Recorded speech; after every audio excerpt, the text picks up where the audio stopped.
നിങ്ങൾ എല്ലാവരും കാത്തിരുന്ന എപ്പോഴും മിസ്സിന് ഇതാ മെസ്സേജ് അയച്ചുകൊണ്ടിരുന്ന ഏറ്റവും ബെസ്റ്റ് ആയിട്ടുള്ള ഒരു വീഡിയോ ആയിട്ടാണ് മിസ് വന്നിട്ടുള്ളത്. നമ്മുടെ SCERT സാമ്പിൾ ക്വസ്റ്റ്യൻസ് എന്ന് പറയുന്നത്. നിങ്ങളിപ്പോൾ ഏറ്റവും ഇമ്പോർട്ടൻ്റ് ആയിട്ടുള്ള ഒരു എക്സാം എഴുതാൻ പോവാണ്. അതായത് നമ്മുടെ second term exam, Christmas exam എന്ന് പറയുന്നത്.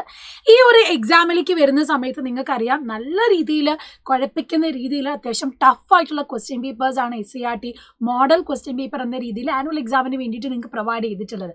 അപ്പോൾ ആ ഒരു രീതിയിലുള്ള പാറ്റേൺ ഓഫ് ക്വസ്റ്റ്യൻസ് തന്നെ നിങ്ങൾ ക്രിസ്മസ് എക്സാമിന് പ്രതീക്ഷിക്കണം. അപ്പോൾ അതിൽ ഏതൊക്കെ ടൈപ്പ് ഓഫ് ക്വസ്റ്റ്യൻസ് എങ്ങനെ വരുന്നു എന്നുള്ളത് നമുക്കൊന്ന് ഈ വീഡിയോയിൽ നോക്കാം. കംപ്ലീറ്റ് ആയിട്ട് കാണണം. ചില ക്വസ്റ്റ്യൻസ് ഞാൻ നിങ്ങൾക്ക് തരും, അത് നിങ്ങൾ കംപ്ലീറ്റ് ആയിട്ട് എന്തിനാ കമന്റ് ബോക്സിൽ കമന്റ് ചെയ്യാൻ വേണം. ഓക്കെ, നമുക്ക് ഫസ്റ്റ് ക്വസ്റ്റ്യനിൽ പോകാം.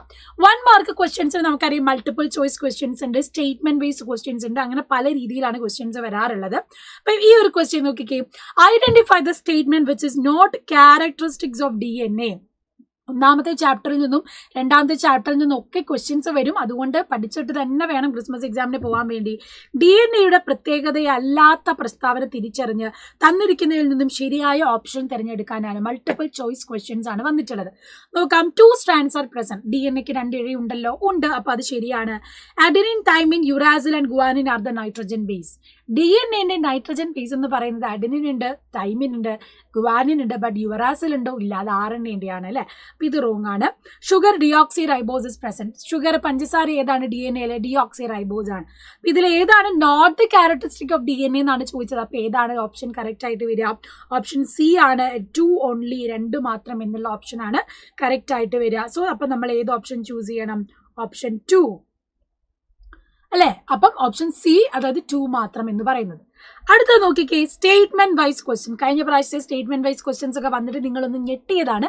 ഇപ്രാവശ്യം നമ്മൾ ഞെട്ടാൻ ഉദ്ദേശിച്ച് കൊടുക്കാൻ പാടില്ല. അതുകൊണ്ട് തന്നെ നോക്കുക, examine the statement and the reason, choose correct answer from the given option. അല്ലെ, തന്നിട്ടുള്ള പ്രസ്താവന കാരണവും പരിശോധിച്ച് തന്നിരിക്കുന്ന ഓപ്ഷനിൽ നിന്നും ശരിയായത് തിരഞ്ഞെടുക്കാനാണ് പറഞ്ഞിട്ടുള്ളത്. നോക്കാം നമുക്ക് ക്വസ്റ്റ്യൻ. സ്റ്റേറ്റ്മെന്റ് തന്നിട്ടുള്ളത് chemo receptors help to sense taste. Okay, രാസഗ്രാഹികൾ രുചി അറിയാൻ സഹായിക്കുന്നു. ശരിയല്ലേ? നമ്മുടെ നാവില് ടേസ്റ്റ് ബഡ്സിലുള്ള കീമോ റിസെപ്റ്റേഴ്സ് ആണ് നമുക്ക് ടേസ്റ്റ് അറിയാൻ നമ്മളെ സഹായിക്കുന്നത്. ഇനി അതിന്റെ റീസൺ നോക്കാം. Chemo receptors are found in mucous membrane of the nose. രാസഗ്രാഹികൾ മൂക്കിലെ ശ്ലേഷ്മ സ്തരത്തിൽ കാണപ്പെടുന്നു. ശരിയാണോ? ശ്ലേഷ്മ സ്തരത്തിൽ കാണപ്പെടുന്നത് കീമോ റിസെപ്റ്റേഴ്സ് ആണോ? അല്ല, ഓൾഫാക്ടറി റിസെപ്റ്റേഴ്സ് ആണ്. അപ്പം റീസൺ തെറ്റാണ്. അപ്പം നമുക്ക് ഏത് ഓപ്ഷൻ പോകാം? A അല്ല, B അല്ല, C ലോ. Statement is correct but reason is incorrect. അപ്പോൾ ഏതാ കറക്റ്റ് ഓപ്ഷൻ? ഓപ്ഷൻ C ആണ് നമ്മുടെ കറക്റ്റ് ഓപ്ഷൻ എന്ന് പറയുന്നത്. ഇനി അടുത്ത ക്വസ്റ്റ്യൻ നമുക്ക് നോക്കാം. നിങ്ങൾ എല്ലാവരും പ്രതീക്ഷിച്ച ടൈപ്പ് ഓഫ് ഒരു ക്വസ്റ്റ്യൻ ആണ് ഇവിടെ തന്നിട്ടുള്ളത്. യെസ്, ഓക്കെ, ഈ ക്വസ്റ്റ്യൻ വേണ്ടി ഈ ക്വസ്റ്റ്യൻ തന്നെ നോക്കാം.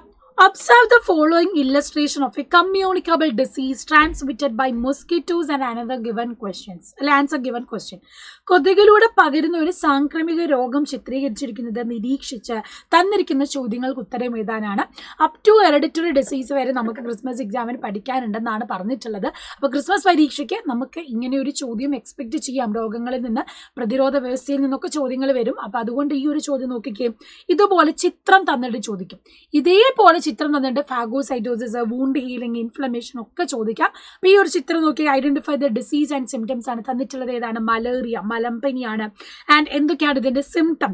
Intermittent fever, chills and shivering അല്ലെ, കഠിനമായ വിറയലോടുകൂടിയ പനി ഉണ്ടാകും, കുളിര് കോരുന്നു, തലവേദന, ഛർദി, പേശിവേദന, ശരീരവേദന, ഇതൊക്കെയാണ് ഇതിന്റെ മേജർ സിംറ്റംസ് എന്ന് പറയുന്നത്. ഇനി ഈ രോഗത്തെ പ്രതിരോധിക്കാൻ എന്തെല്ലാം മുൻകരുതലുകൾ, പ്രിക്കോഷൻസ് എന്തൊക്കെയാണ് ചെയ്യാൻ പറ്റുന്നതെന്നാണ്. ഇതൊന്നാമത് നമ്മൾ പഠിച്ചിട്ടുണ്ട്. ഫീമെയിൽ അനോഫിലസ് മൊസ്കിറ്റോ വഴിയാണ് ഇത് പകരുന്നത്. Spread by the mosquitoes. Precautions should be taken for mosquito control അല്ലേ. രോഗം പരത്തുന്നത് കൊതുകായതിനാൽ കൊതുക് നശീകരണത്തിനുള്ള മുൻകരുതലുകൾ നമ്മൾ എടുക്കേണ്ടതായിട്ടുണ്ട്. അപ്പോൾ അത് ശ്രദ്ധിച്ച് തന്നെ നിങ്ങൾ പഠിച്ചു വെക്കണം. വളരെ ഇമ്പോർട്ടൻ്റ് ആയിട്ടുള്ള ഒരു ഭാഗമാണിത്. ഇനി observe the illustration and answer the question. നമ്മൾ കഴിഞ്ഞ പ്രാവശ്യവും വളരെ ഇമ്പോർട്ടൻസ് കൊടുത്ത് പഠിച്ച ഒരു ഭാഗമാണ്. How is the molecule A formed in this process ആണ് ചോദ്യം. ഈ പ്രക്രിയയിൽ എ എന്ന തന്മാത്ര രൂപപ്പെടുന്നത് എങ്ങനെ? എ എന്ന് പറയുന്നത് ആരാണ്? നമ്മുടെ RNA അല്ലെ, മെസ്സഞ്ചർ RNA ആണ്. Formed from specific nucleotide gene in the DNA with the help of various enzyme. അപ്പം എങ്ങനെ രൂപം കൊള്ളുന്നത്? DNA-യിൽ നിന്നും ഒരു നിർദ്ദിഷ്ട ന്യൂക്ലിയോടൈഡ് ശ്രേണിയിൽ നിന്ന് വിവിധ എൻസൈമുകളുടെ സഹായത്താലാണ് mRNA രൂപപ്പെടുന്നത്. അത് നമ്മൾ പഠിച്ചതാണ്. ഇനി explain the role of tRNA and rRNA. A എന്ന് പറയുന്നത് mRNA ആണ്. ബി എന്ന് പറയുന്നത് എന്താ? പ്രോട്ടീൻ ആണ്. ബി എന്ന് പറയുന്നത് പ്രോട്ടീൻ ആണ്. tRNA RNA in the formation of molecule B. Protein നിർമ്മിക്കാൻ അമിനോ ആസിഡുകളെ ക്യാരി ചെയ്ത് കൊണ്ടുവരിക എന്നുള്ളതാണ് tRNA-യുടെ ധർമ്മം. അതേസമയം rRNA helps in the formation of bond between amino acid. Combine amino acid to make protein. Amino ആസിഡുകൾ തമ്മിലുള്ള ബോണ്ട് രൂപീകരണത്തിന് സഹായിക്കുന്നു. അമിനോ ആസിഡുകളെ കൂട്ടിച്ചേർത്ത് പ്രോട്ടീനുകളെ നിർമ്മിക്കുന്നതും ആരാണ്? നമ്മുടെ rRNA ആണ്. ഇനി ഇതേപോലെ തന്നെ നമുക്ക് പഠിക്കാനുള്ള ഒരു ഡിസീസാണ് എയ്ഡ്സ് എന്ന് പറയുന്നത്. എയ്ഡ്സ് എന്ന് പറയുന്നത്, ഈ ഡിസീസ് ബാധിക്കുന്നത് നമ്മുടെ ഒരു ഇമ്മ്യൂൺ സെല്ലിനെയാണ് അല്ലേ? നമ്മുടെ ഇമ്മ്യൂൺ സെൽസ്, നമ്മുടെ പ്രതിരോധ കോശങ്ങളെയാണ് ഈ എയ്ഡ്സ് അല്ലെങ്കിൽ എയ്ഡ്സ് ബാധിക്കുന്ന HIV വൈറസ് കോസ് ചെയ്യുന്നത്. ഈ HIV ബാധിക്കുന്നത് നമ്മുടെ ശരീരത്തിലെ ഏത് പ്രതിരോധ വ്യവസ്ഥയിനാണ് അല്ലെങ്കിൽ ഏത് സെല്ലിനെയാണ് എന്നുള്ളത് നിങ്ങൾ കമന്റ് ബോക്സിൽ കമന്റ് ചെയ്യുക. ഈ ഒരു ചോദ്യം നിങ്ങൾക്ക് 1 മാർക്കിന് അല്ലെങ്കിൽ 2 മാർക്കിന് എക്സ്പെക്ട് ചെയ്യാവുന്നതാണ്. മറ്റൊരു ക്വസ്റ്റ്യൻ നോക്കിക്കേ. ഇവിടെ നമ്മുടെ ജെനറ്റിക്സിൽ നിന്നുള്ളൊരു ക്വസ്റ്റ്യൻ ആണ്. Cross between plant with red flowers and plant with white flowers conducted by Gregor Mendel is illustrated below. Analyse it and answer the question. Write the genotype and phenotype.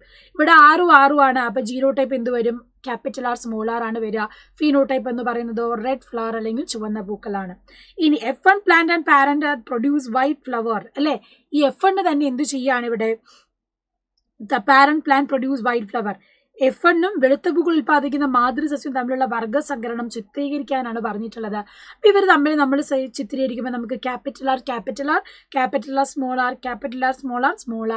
കിട്ടും. അപ്പം ഈ ക്രോസ് എഴുതാനുള്ളതും എന്തായാലും പഠിച്ചു വെക്കുക. ഇതിൽ നിന്നും ഫസ്റ്റ് ഭാഗത്തിൽ നിന്നൊക്കെ ക്വസ്റ്റ്യൻസ് വരുന്നതാണ്, അതുകൊണ്ട് മറക്കരുത്.